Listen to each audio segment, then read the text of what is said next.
Hello everyone students, आज BEd के syllabus के नियमानुसार और एक क्रम से चल रहे सिलसिले में आज का टॉपिक है व्यापक शिक्षा और संकुचित शिक्षा।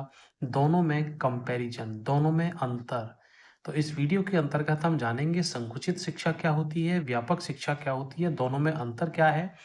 ये 4 नंबर का एक क्वेश्चन आ जाता है आपके यूनिवर्सिटी एग्जाम में। तो आप जिस किसी भी क्लास से हों, बीएड से हों, एमएड से हों, बीएलएड, डीएलएड, बीटीसी, जिस क्लास से किसी भी यूनिवर्सिटी से हों, लगभग सभी में ये टॉपिक मौजूद है।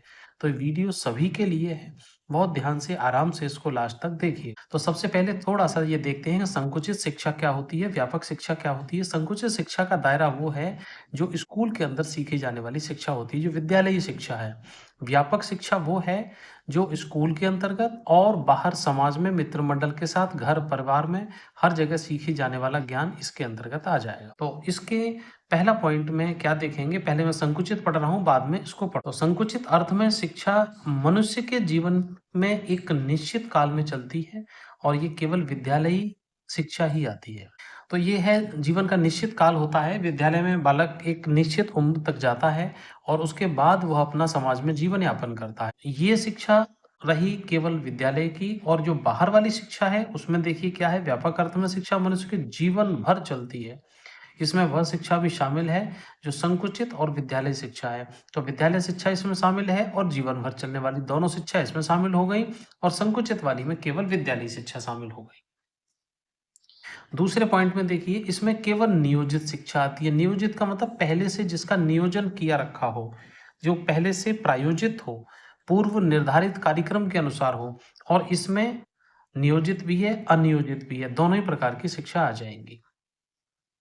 तीसरे पॉइंट के अंतर्गत इस शिक्षा के उद्देश्य सुनिश्चित विकासोन्मुख होते हैं और उनकी सीमा भी निश्चित होती है। स्कूल में उद्देश्य होता है शिक्षा का, विकास के उन्मुख होती है और अपनी सीमा होती है। एक लिमिट में सिलेबस पढ़ाया जाता है। इसमें उद्देश्य अति व्यापक होते हैं, उन्हें सीमा में नहीं बांधा जा सकता, लेकिन होते विकासोन्मुख है। तो यहाँ पे ये चीज क्लियर हो चुकी है कि यहाँ पे उद्देश्य निश्चित हैं, यहाँ पे उद्देश्य निश्चित नहीं है, लेकिन उद्देश्य बड़े होते हैं।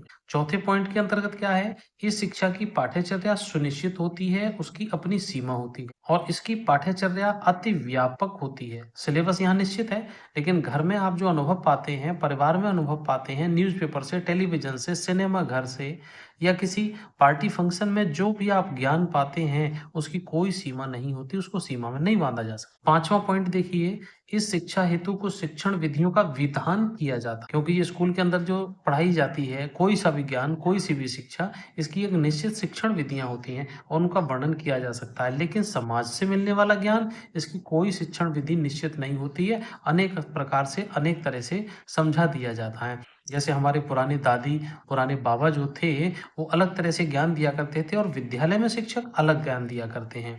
तो उनके सबके तरीके हैं, वो खेल खेल में बता दिया करते थे, ये विधिवत बता के और अपने टीचिंग एड के माध्यम से पढ़ाते हैं।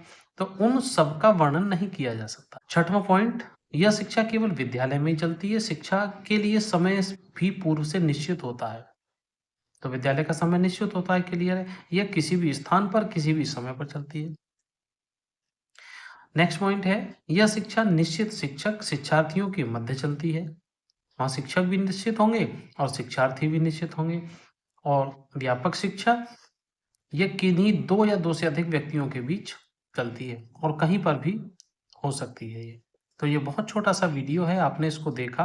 अगर अच्छा लगा हो तो शेयर जरूर कीजिए। देखिए, किताबों में सब आपके पास मैटर है, लेकिन मैं यहाँ जो समझा के बता रहा हूँ, उस तरह से एक ही बार में आपको तैयार हो जाएगा और आपके एग्जाम में 4 नंबर पक्के हो जाएंगे।